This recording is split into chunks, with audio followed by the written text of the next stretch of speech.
Welcome back to I Come First. Today, we're unraveling the complexities of body image, self love, and radical self expression. It's Amie Barsky here, and I'm so thrilled to welcome my dear friend and colleague, Bek Antonucci, onto the show. Beck is a trailblazing women's confidence coach who's rewriting the rules when it comes to self acceptance. This episode will have you challenge those pesky voices in your head, reclaim your narrative, and unlock the transformative power of embracing your own divine uniqueness. Our conversation will inspire you for sure, possibly even shock you, making you rethink everything you thought you knew already around mental, physical, and emotional health, around confidence, and radical self expression. Join us on a journey that could change the way you see yourself in the mirror every single day and the way you see the world around you. Let's welcome Beck into the room. All right. Bek Antonucci is here with us today, and I am very excited about this potent conversation we're about to have. And Beck, will you please, before we get started on that, introduce yourself? Hello, everyone. Hi, Amy. I'm so happy to be here with you bright and early from Bali. My name is Bek Antonucci. I am a women's confidence coach and professional podcaster. So I support women to break free from any limiting beliefs that are really holding them back from living their fullest, most abundant and express life, and support them to be able to take really powerful and empowered and aligned steps forward into creating the life that they know that they were actually here to live.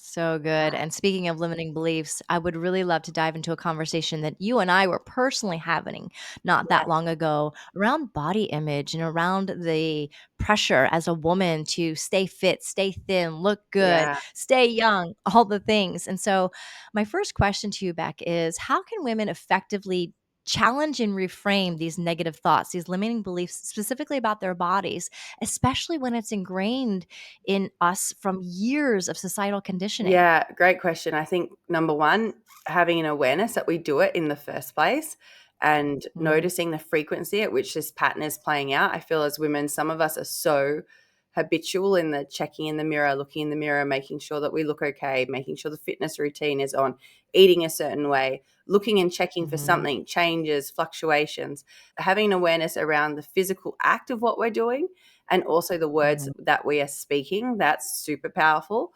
And number two, which is a lot deeper, awareness is great first. Step two is actually getting curious about where it came from. Because yes, we want to look good. I believe as women, we do want to look good and we deserve to look and feel good. But getting curious about where this drive and this need for it came from, that's a Mhm. super powerful approach to take. I love that, and I totally agree with the insight to look deeper Yeah. because I know for myself, from a very young age, I had made a promise to myself to always have a flat stomach, Yeah. and that's absurd as a 10, 11-year-old, but because I was in an experience at the beach with my mom and some friends. And my mom has always been a heavier set woman. It's just how she's built. Yeah. She's never been into athletics or fitness or healthy eating. Yeah. And one of my friends had commented, "Hey, my God, look at Amy's mom. How fat. Yeah. Wow, she's so fat." And I went home and I was like, oh my gosh. Well, if I get fat, I won't fit in. I won't belong. I won't feel loved. They won't accept me anymore. Yeah. And that was so much pressure that I put on myself. And so that for me was an insight to my body image dysmorphia. Yeah. And I agree with you. Like, I still want to look good. Like, I Mm. want to feel good, but I do it for me now. I don't do it for somebody else. Mm. I don't do it for the sake of belonging or fitting in anymore. Yeah, I love that. I had a similar experience. Yours was maybe your stomach that's played out. Mine was my arms. I started drinking at age 18 when we finished high school. And I had a male best friend, and he's just a boy that tells his female best friend the things that you probably wouldn't word the way that you word them.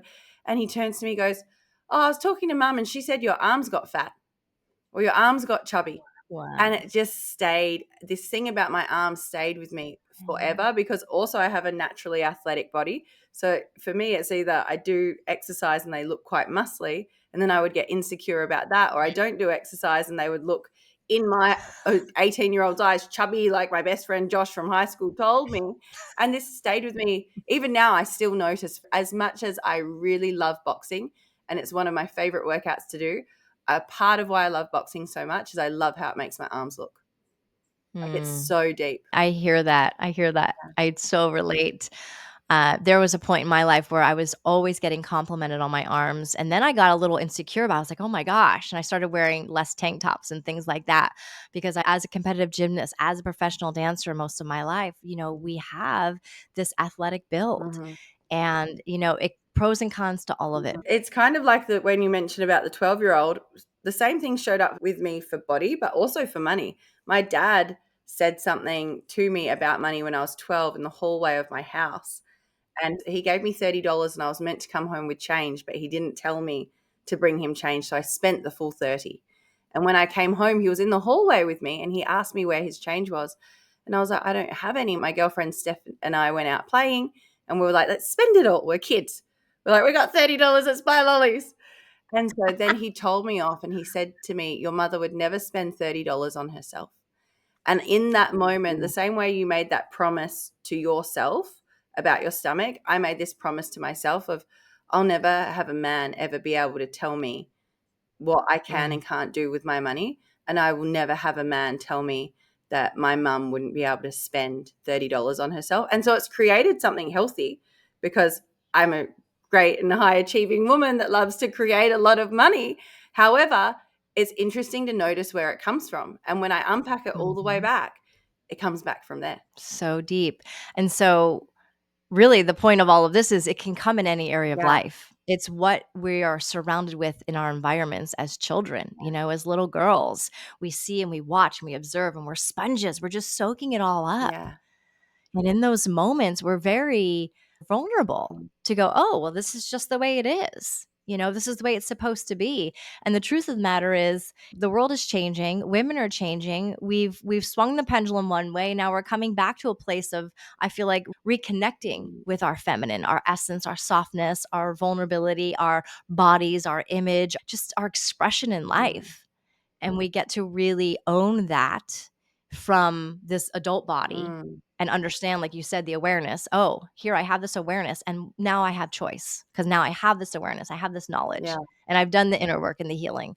And so when we're reclaiming this narrative of our bodies back from the external influences, how would you use a powerful tool for confidence and self expression around that? I love powerful questions, like the question of who is doing the doing. Like, is it your 12-year-old on the beach that is wanting to be healthy, wanting to be fit, wanting to have the flat stomach, or is it Amy, the woman who feels worthy? Because Mm-hmm. both can play out in our current realities. Is it my 12-year-old? Is it my 12-year-old with my body? Is it my 18-year-old with my arms? Is it my 12-year-old with my money? That's a great question. When it comes to body image, even a 5 minute, like starting really simple, a 5 minute morning mirror practice where you actually look Mm-hmm. and receive yourself, because some women won't actually look at themselves in their eyes. And you can unpack that and you can edge that into a bigger process. You can take your clothes off. If you're comfortable with that, you can take your clothes off and you can do some kind of embodied movement. But for a lot of women, just look at, like for me, for a long time, I would brush my teeth and tell myself, just look at yourself in the eyes while you're brushing your teeth. And I would want to look away. I found it so challenging just to be with myself. And then I was walking around my life screaming, like, I want people to see me. And realizing if I had this body, then I felt safe with people seeing the body, but still not fully safe with them seeing me. So starting with the self, if it's just eyes to begin with, then the body, then the stripping away the clothes, then the movement. That's kind of the 4 steps that I would invite you into taking to really be with yourself. Absolutely. These are really great and powerful tools, and something I've used with myself, Yeah, specifically around where I'm at in my own life as a 51-year-old woman who's experiencing the transition between having perimenopause to menopause and the yeah, body changing and the cellulite happening and the wrinkles and all the things that are coming with age. And damn, if I'm not doing my damnness to age gracefully yeah, and coming to a place of acceptance of like, okay, I know that doing weightlifting is going to help more with my bone density and my muscle mass at this age, where I wasn't that much of a weightlifter before. I'm definitely adding that into my regimen yeah, now, more and more frequently. And I'm also doing some of those practices going, okay, I also get to accept where I am and use my power of choice and make sure it's coming in a way that's as healthy as yeah. possible. I mean, I thought I was in a really great place with it. And I don't know if it's because And it's such a conflict, and I think a lot of women will resonate with this, and maybe you will, when you do have a high value for health, and then that high value for health means that you make a lot of healthy choices. You drink the healthy water. I drink the healthy water. I eat the healthy food. I move my body every single day. I do the cold plunge. I swim in the ocean. And I actually love to do all of those things. But I also do love the way that it makes my body look. And then I had a freak Mhm. injury recently where I thought I broke my foot. I had soft tissue damage. And this huge fear arose within me that I didn't expect to happen, of how it would impact the appearance of my body if I couldn't work out the way that I do. And as Yeah. that was happening, I thought to myself, well, I'm going to fall pregnant in 3 years. And there's going to be a complete surrender of control. And my cousin, she was the first of our generation to fall pregnant. And she's a big fitness. She loves CrossFit, all things. She's very active. And she just said falling pregnant was so hard because she goes to me, my Mhm. whole life I've been conditioned not to put on weight. And my whole life, she had a real battle with food when she was a little girl. Like, she was an obese little girl. So her body image has been a Mm. huge part of her journey. And she said, Rebecca, to gain weight and know that you are, and there's nothing that you can do to stop it. You can't change your eating. You can't stop it. You can't exercise more. You can stay healthy, but you just have to Yeah. surrender to the fact that for the next 9 months, this is happening. And I just Yeah. feel that that will be such an interesting experience for me to go through. No one be my friend at that time. Or you signing I'll be your off. friend. I will be your friend at that time. I will feed you whatever you want. I'll think you'll make it And worse. I'll feed you whatever it is that you desire because I do feel, that is another level of pressure as a woman Yeah, when there is a pregnancy and when you're nurturing this other life inside of you. Now, I haven't had children, so I don't know the yeah, experience. And there's a part of me that feels similar that, my gosh, what would that have been like for me if I were to get pregnant and gain all this weight and all the things? And there's a part of me that would be like, wow, that'd be a really good excuse. However, I think in retrospect, like, wow, the aftermath of that, I know wouldn't be yeah, healthy. And of course, I would want the baby to be as healthy as yeah. possible. So I'd probably, be pretty mindful of what I put in my body. Yeah. I mean, well, I'm really honest with people about the experiences that I go through. I'm praying that I don't have wild cravings. My mum, when she was pregnant, she just craved pickles, jarred pickles. So I'm like, I'm good with that. Let's go. But my friend was asking me, he goes, why was this such a triggering experience for you to hurt your foot? And why, like, what would happen if you gained weight? Wouldn't you just gain weight? And I'm like, oh, Mm, yes. And he goes, but what would happen once you gain weight? He's like, couldn't you just be happy with yourself like that? I'm like, no. mm, And he said, "Why?" And I said to him, "I'd just be so disappointed in myself. Like, disappointed yeah. in myself that I made choices that weren't good for me, that had me feeling that way." And that's just what comes Mm, up for me. Of It's such a double-edged sword because I know how good feeling healthy feels, yeah. that to make Yeah. another choice, I feel the choices that I've made with my body, because I've fluctuated. I know you guys work in pounds, or we work in 20 in kilos. 20 kilos is quite a lot for someone. I'm not a tall woman. And so I've gone from like almost anorexic, and I was severely bulimic for almost 10 years, to gaining 20 kilos to be up to 70, which isn't a huge woman. However, it's subjective based on your own beliefs of self. So those fluctuations for 10 years, yo-yo dieting, restrictive Mm, dieting, fitness competitions, that mhm, was a lot for my body to handle. But to get me the yeah. 20, the 20 kilos less was too much, but also the 20 kilos Mm, more is also too much for my body.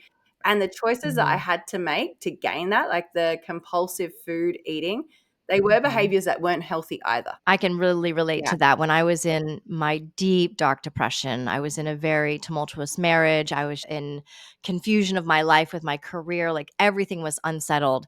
And Ben and Jerry were my daily date night. Like seriously, a pint a Yeah. day. Like I was an emotional eater and I would hide it. Like I Yeah. would never do it in front of my husband at the Yes. time. I would wait till he leaves and I'd sit down and I would, scarf it up and just cry my eyes out. And that was probably the heaviest I've ever weighed. At 5'4", it was 125 pounds. And for me, for someone who's been lean and healthy and all of that, that's like, pudgy and out of shape. Yeah. And when I had a little belly and I had a little pooch and I had little back, what do they call those? The little rolls in the back. Yeah. And I was really feeling and looking at myself and getting even more depressed about it, thinking, well, there's nothing I can do about it. And then, there came a time in my life where I decided to change everything. But I remember those moments of just feeling so Yeah. discouraged about life, about my health, about everything, and it was not a fun time at all, and I'm so glad that doing the inner work has allowed me to heal all those parts of me that I was just self-beating up, and the inner critic was super loud, and the "fuck up," "You messed your whole life up, Yeah, now what are you gonna do?" yeah. I eat from pleasure, but actually love Mm, food. I love chocolate. I love making sure that I enjoy every meal that I eat. I had a partner once, and mhm, he didn't know me when I had an eating disorder, and we loved eating. We loved eating together. He was like, "It's so weird to think about you with an eating disorder," and I was like, "Why?" He goes, "Because you love food." But I had so much mm, shame around owning food, loving food, being seen to be enjoying food. If you saw me enjoying food, I would feel shame and embarrassment.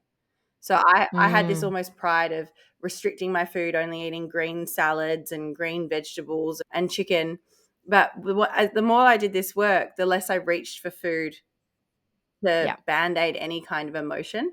And I also mhm, think because we attach the weight gain to a painful experience, also drenched in shame, like eating the pint every night when your husband doesn't mm, know.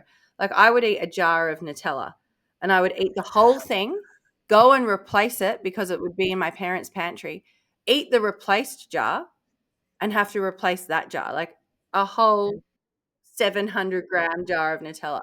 But however, I'm like, if I was traveling with my partner who I was in love with, and we were in Italy and we were eating the pasta and drinking the wine and having the antipasti and the gelato, and then we were doing the walking, but we still gained a bit of weight. We got back from a 3 month trip and we're like, well, we put on a bit of weight, but we had the best time. I think I would look in the mirror and see a different sized woman in comparison to mm. someone that was hiding away in a cupboard eating a jar of Nutella or a pint of ice cream, not wanting anyone to know. Mm, so true. My relationship with food today is much Yeah, different. Like yourself, I definitely enjoy it. Now, I wouldn't call myself a foodie because my life here in my daily life, I eat fairly clean on the yeah, daily. And it's when I go out to dinner. It's when I go out and enjoy a night out. That's when I will still, choose something good because I just love healthy yeah, food primarily. I'm not a big pasta person. I'm not a big carby person. I just never have. And but definitely enjoy yeah, desserts. That is for dang sure. Ice cream is my favorite food in the entire world. I will name it. I will claim it without any shame or guilt these days. I have a very good relationship with food now. I yeah, do enjoy chocolate as well, and I do try and pick choices that are better for me. yeah, And I do indulge because I just want to enjoy my life at the same time. And I think in the end, it's like at the cost of what? yeah, Am I costing myself joy and pleasure and simply exciting simple things in life, like the tiny things in life that I get to enjoy? And I'll just share a quick story. When I go back home to see my family, yeah, custard is the thing. So it's like frozen custard. It looks like the swirl on a cone. yeah, And the way they make East Coast custard is like nowhere else in the entire world. It's just made out of like cream and egg, and I don't even know what it's in it, but it is absolutely delicious. And it's full of fat and sugar and all the things. And it's full of pure joy for yeah, me. yeah, And my sister will laugh at me because I'll go almost every day. If I'm there for 5 days, I'm like, I get 5 days of custard. And sometimes I'll go overboard a little bit. And again, I'm just enjoying my life. If I'm on the East Coast for 5 days out of the entire year, yeah, then I'm okay with that. yeah. East Coast Yeah. custard. Got to get myself some. Yes, you absolutely do. It is a must have, must have. What would you say is your most unexpected way you've seen body acceptance transform women's overall confidence and maybe even their life trajectory? I'm going to say something really wild right now, but for me and a lot of women that I've worked with, getting herpes. Yeah, that was, I feel that body confidence has not come, and feeling worthy from our appearance has been something that women who resonate with my message have really fought for. And it Mm, hasn't been creating something healthy for their lives. And it's been something really hard to disconnect from because, we're taught by the external world that money makes you good and valuable, a beautiful body makes you good and valuable. All of these extra, the car, the handbags, the shoes, everything outside of us makes us good and valuable. And we strive for all of these different things in Instagram and Instagram following, and we keep working towards something, and none of those things are actually working. And it's actually creating a lot of suffering in our lives. A lot of women who have come to me didn't know what personal development is until they saw me doing it. A lot of women come to me and are like, I don't know what you're doing, but I want to do what you're doing because I've tried everything else and none of those things are working.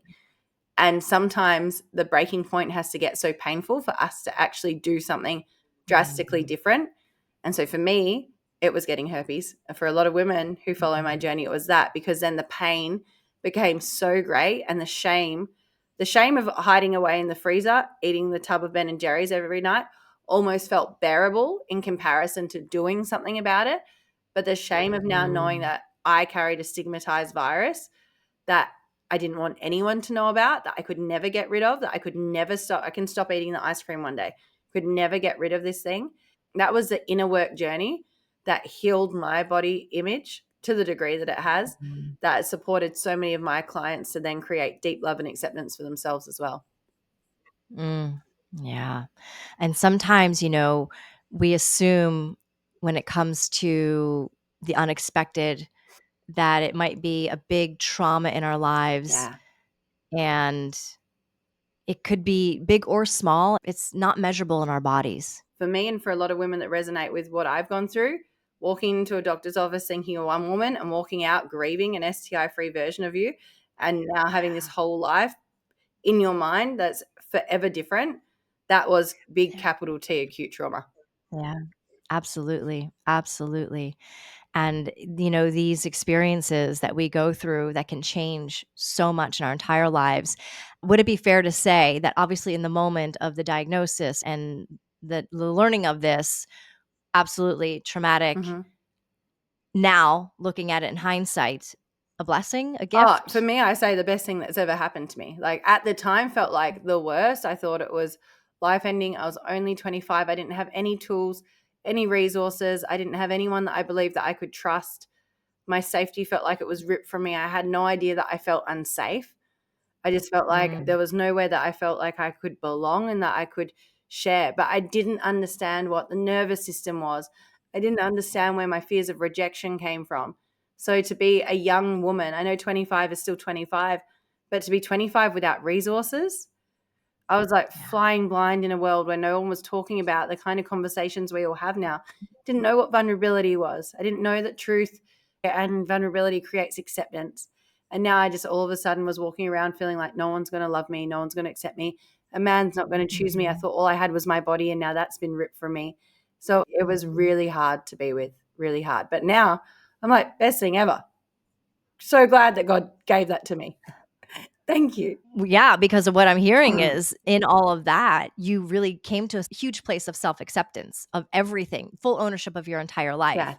And being able to do that deeper work and being able to do the deeper understanding to tap into your vulnerability, to tap into your yeah, feminine, to tap into your ownership of the power of choice, the power of money, and the power of acceptance, yeah, and the power of emotions, and it's all powerful yeah, stuff. Not from an egoic way, but from a true essence of like, whoa, this is who I get to be in the world.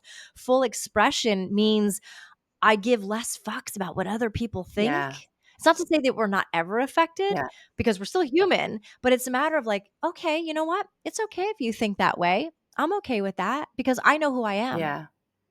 I know who I am as a woman in the world who has done work, who has seen a lot within ourselves to go, I accept me as I am. That's a courageous path to walk. I mean, I remember when it happened, I was crying on the beach to God, being like, why? Why me? And I just heard a Mhm. voice saying, Rebecca Antonucci, when are you going to learn how to love yourself from within? And that was how I knew that this was, as Yeah. much as I was like, I hate that this is happening to me, and I wish I would trade shoes with anyone. And literally that's how painful it felt to think that I would trade shoes with anyone on the planet. And I still get DMs now of women saying, I would take a car crash. I would be in a wheelchair. I'm like, no, you wouldn't. Mm. You really wouldn't. And they're like, no, Mm-mm. I really believe that to be true. I would trade anything rather than to have this experience. And I get it because I was once there. But you having that connection with God and hearing that, I was like, really, this is what I had to go through to learn to get to the part within. But my protection was so Mhm. strong, and I was so committed to the body was going to be the path, that that had to happen for me to be able to actually feel safe enough to go with him, because I was so cracked. There was nowhere else to go. And sometimes that's exactly what's needed when there's nowhere else to go.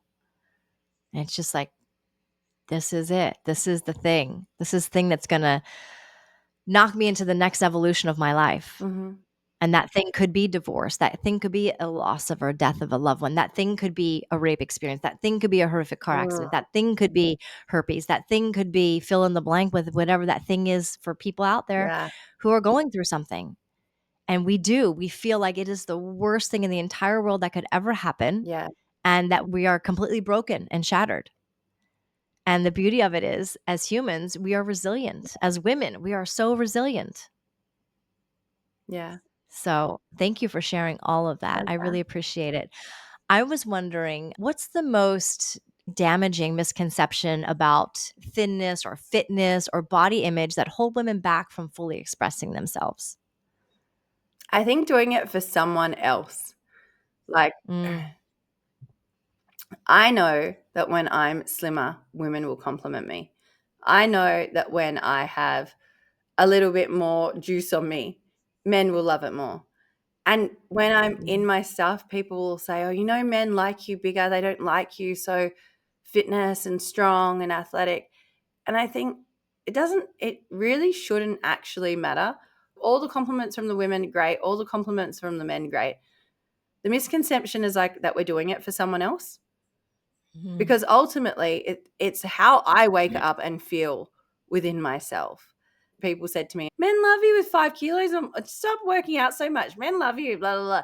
Like, I'm not.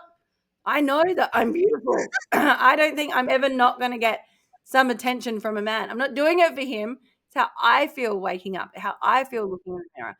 It's my presence to myself. So that, I think, is really loud for me. For Yeah, other and women too. that to be doing it for ourselves Yeah. is absolutely Yeah. priceless.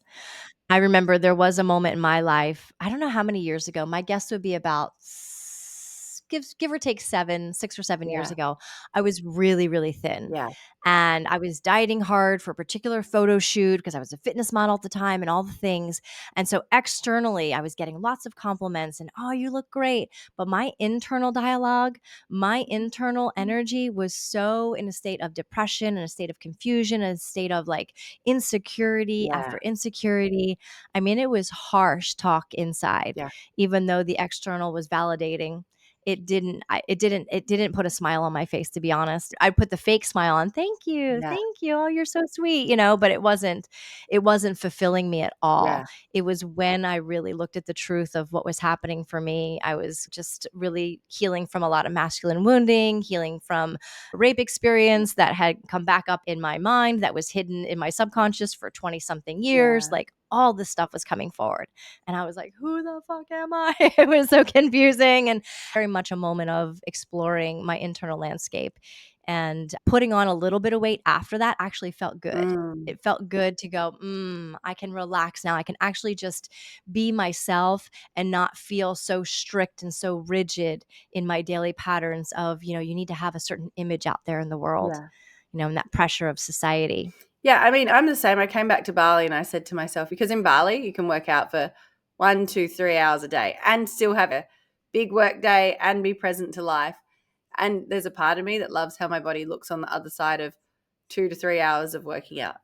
And I know that I'm going to have a baby in 3 years, and I know that I'm going to have a partner soon, and it's not going to be realistic to work out for more than 75 minutes in a day.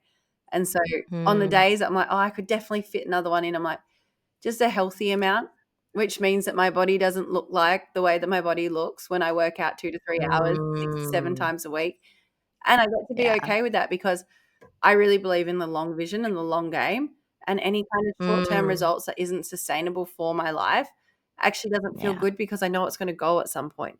So I'm like, Yeah. I get to be back in that relationship of working towards what true health really means to me, and that's Mhm. maybe a really great question if anyone stayed to the end that they get to sit with, because I can't define what true health is for you.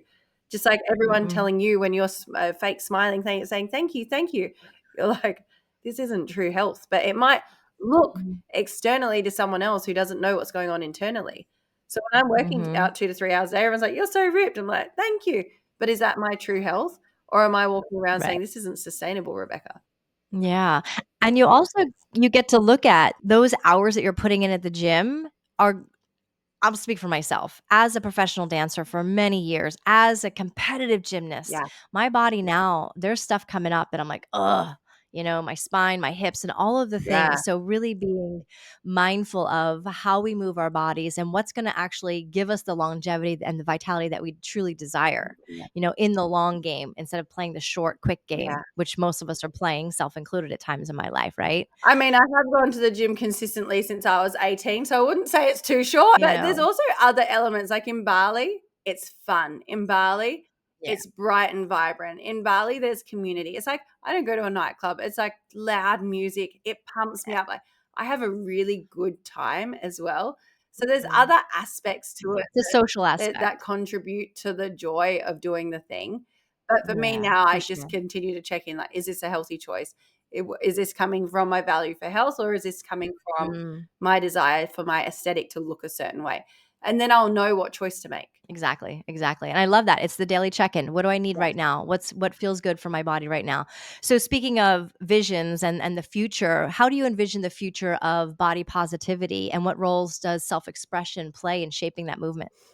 Yeah, I think just making sure that you're true to yourself Mhm, and loving yourself exactly the way that you are. Like I don't mhm, enjoy being a part of any kind of movement. Like body positivity is my thing. It's like not that's definitely a past version of myself, but I really believe that humans being super true to themselves and being willing to express all of themselves is such a part of feeling good in your body, because then you feel at home within mhm. yourself regardless of what your house Mhm. looks like. I love that so much because the truth of the matter is I want to be around people who feel good energetically, Yeah.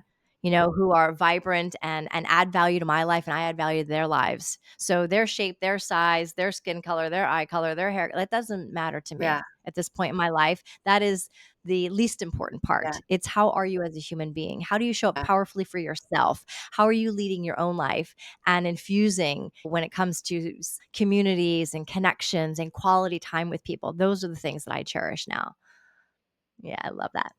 Are there any last words you want to share before we bring our conversation to a Oh, I close? always usually tell podcasts when they ask me this to for the person to ask, regardless of what this brought up within you, whether it was around body image or even the conversations around a capital T trauma happening and feeling like everything's been ripped from you, asking yourself the question of what is it that I'm avoiding?